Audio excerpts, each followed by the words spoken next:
Hello, hello! Kain na tayo mga kaibigan at itong aking ulam, galunggong na paksiw. Ayan po. At ayan po yung natira na kare-kare. Yung buto ang natira. Pero may laman pa naman. So yan po ang ating uulamin. Ako po lang ang kumain ngayon kasi kumain na yung iba dahil nahuli po ako.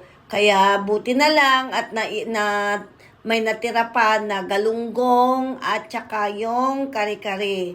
Ayan yung ulo ng galunggong. Ayan po, ang sarap-sarap ng ulo ng galunggong. Kaya sabi ko nga, ako na lang ang kumain. Kaya yan po ang aking uulamin. At mayroon po tayong inumin na cranberry juice. Ayan. So, kapag kumakain po ako ng mga ganito, ay mas maganda yung ako na lang ang kakain. Ayan po yung alamang. Yung alamang na natira doon sa kare-kare. At ang sarap-sarap po ng alamang dahil galing pa sa Pilipinas. Yung kare-kare, ay yung alamang pala. Yung alamang ang galing sa Pilipinas, hindi yung kare-kare. Ayan po, kain po tayo mga kaibigan at talagang nagugustuhan ko talaga ang mga ganitong ulam kapag lagi kang nag-uulam ng karne at namimiss mo yung mga ulam ng mga Pilipino. Kaya yan po ang aking inuulam. Puro ano yan, puro leftover kumbaga. Leftover kasi mahirap naman yung tapon ng mga ulam. Kasi alam nyo mga kaibigan, nang hinayang ako minsan kasi kapag nagluluto naman kasi ako ay nasusobrahan at minsan ayaw na nilang kumain ng mga kasama ko sa mga niluluto ko, lalo na yung asawa ko dahil hindi naman siya Pilipino. Kaya minsan ako na lang ang nag-uulam, mabuti na lang at nandito yung pamangkin ko at dalawa na kami na nag-uulam ng mga Filipino food. So ayan po, kain lang tayo mga kaibigan kasi talagang gutom na gutom ako dyan kasi ayos po ako ng garden ko sa likod at ang dami kong ginawa kaya nagutom ako, buti na lang at may mga leftover. Ayan po, ang aking mga ulam na paksiw na galunggong. Ang sarap-sarap ng galunggong. Gusto ko yung galunggong na medyo hindi masyadong masabaw. Gusto ko yung galunggong na medyo siya tuyo. Tuyo-tuyo. Yung masarap po na parang nag-mix ang asim. Ayan, at saka alat. Ayan, kinakagat ko na yung buto. May mga laman pa naman. Kasi nahinayang ako na itapon. Sabi ko may mga laman pa. Kaya yan na lang ang inuulam ko. Tingnan nyo naman po. Nalaglag pa. Ayan po. Kaya minsan mga kaibigan, kapag nag-uulam ako ng ganito ay ginaganahan akong kumain. Kaya mahirap pumayat. Mahirap talaga mag-diet kapag ang ulam ay napakasarap at yan po yung namimiss na uulamin.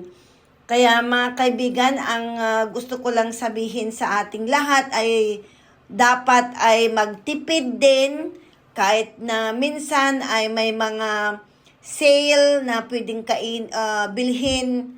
Minsan kahit maraming ulam ay talagang naisip ko sa Pilipinas na maraming hindi na kumakain.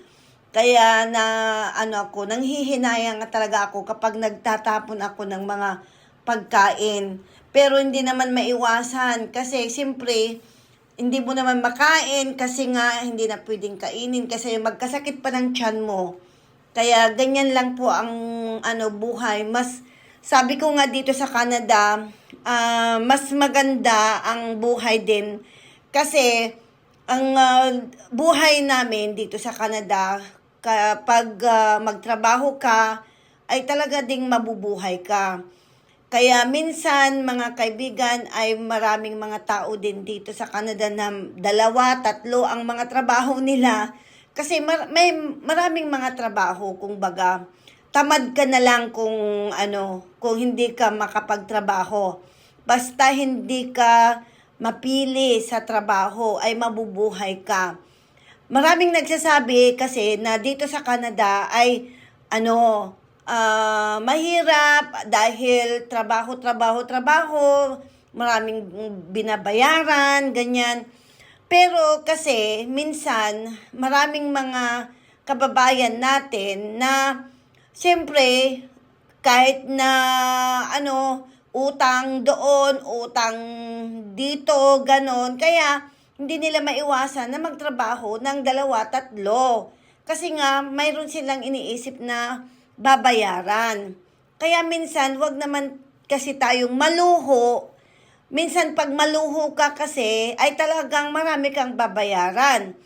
Maraming mga kababayan na kapag bumili ng sasakyan ng maganda doon sa kababayan natin na isa at nalaman mo na bago yung sasakyan niya, ay talaga naman bibili din siya. Hindi niya papayagan yung sarili niya na na hindi rin siya makakabili ng bago. Ganun po yung mga mindset ng ibang mga Pilipino dito sa Canada. Kaya lang nakakalungkot talaga na ibang mga Pilipino sasabihin na na ang daming utang, ganito ang utang namin, pero hindi naman nila maiiwasan na bili lahat, shopping doon, shopping dito. Ganun po ang ginagawa naman ng iba. Kaya minsan yun ang sa kanila na hindi nila maiwasan na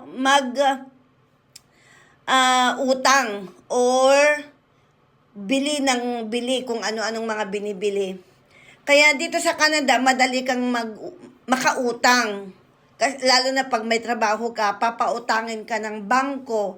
Pero syempre, yun ang mahirap dahil hindi ka marunong magtipid.